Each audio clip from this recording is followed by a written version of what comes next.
Maintenant qu'on sait ce qu'est la pression, on va regarder maintenant ce qu'on appelle la pression partielle. Ça arrive souvent que les gaz vont être présents en mélange. Donc, il n'y aura pas seulement un gaz, il va y en avoir plusieurs qui vont être mélangés. Et dans ce temps-là, on peut calculer ce qu'on appelle la pression partielle. C'est quoi la pression partielle? C'est la pression qui va être exercée par chacune des composantes du mélange. Donc, on peut savoir quelle est la contribution de chacun des gaz à la pression totale du mélange. Donc, ça nous amène deux équations mathématiques qui vont pouvoir nous être utiles. Donc, lorsqu'on veut savoir la pression totale du mélange, bien, il nous suffit d'additionner les pressions partielles de chacun des gaz qu'il compose. Fait que si on avait un mélange qui contient trois gaz, le gaz A, B et C, donc la pression totale de ce mélange-là serait la somme des pressions de chacun de ces gaz-là individuellement. On peut également calculer la pression qui va être associée à un gaz en particulier.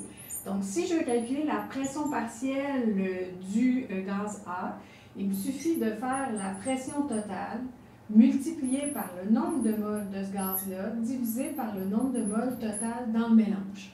Donc, vous remarquez ici que la pression partielle du gaz, elle dépend uniquement du nombre de moles de ce gaz-là. Donc, c'est indépendant des autres gaz qui vont être dans le mélange.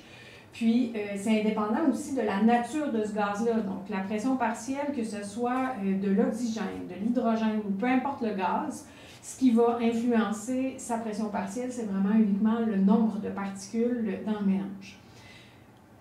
Voyons maintenant comment est-ce qu'on va pouvoir utiliser ces différentes équations mathématiques-là pour résoudre des exercices. Voyons maintenant comment ces équations-là pourraient nous être utiles. Alors, on va résoudre le problème ensemble. Donc, un échantillon de gaz intestinal est composé de 5 gaz dont les pressions partielles sont, et là, on vous les donne, les pressions partielles des 5 gaz. Et là, on vous demande, puis là, vous remarquerez bien l'ajout de PET, on vous demande de déterminer la pression, dans un premier temps, du PET. Donc, si je veux avoir la pression totale du mélange, j'ai tout simplement besoin d'additionner la pression des différents composants du mélange. Donc, je vais additionner la pression du CO2 avec la pression partielle de l'hydrogène, la pression partielle de l'azote, la pression partielle du O2 et celle de CH4. Donc, il suffit tout simplement de remplacer. Donc, j'ai 48,58 plus 42,51 plus 17,78 plus 0,14 et plus 0,0033.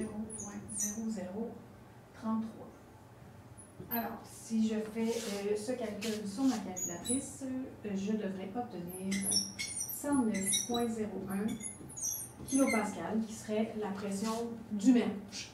Donc, on se contente d'additionner tout simplement les différentes pressions partielles. Maintenant, combien de moles de N2 sont présentes si le PET compte au total 3,95 moles?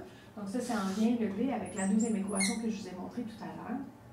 Donc, je devrais utiliser, donc la pression partielle du N2 va être égale à la pression totale du PET fois le nombre de moles de N2 divisé par le nombre total de moles dans le mélange.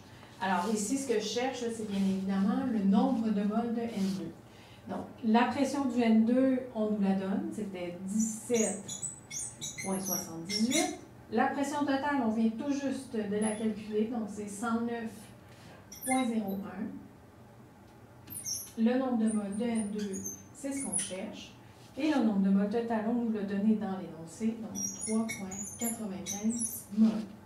Si je calcule le tout, donc je ne ferai pas avec vous le détail pour isoler la variable, mais lorsqu'on isole, on va être en mesure de retrouver le nombre de moles de N2, qui dans ce cas-ci serait de 0,644 moles.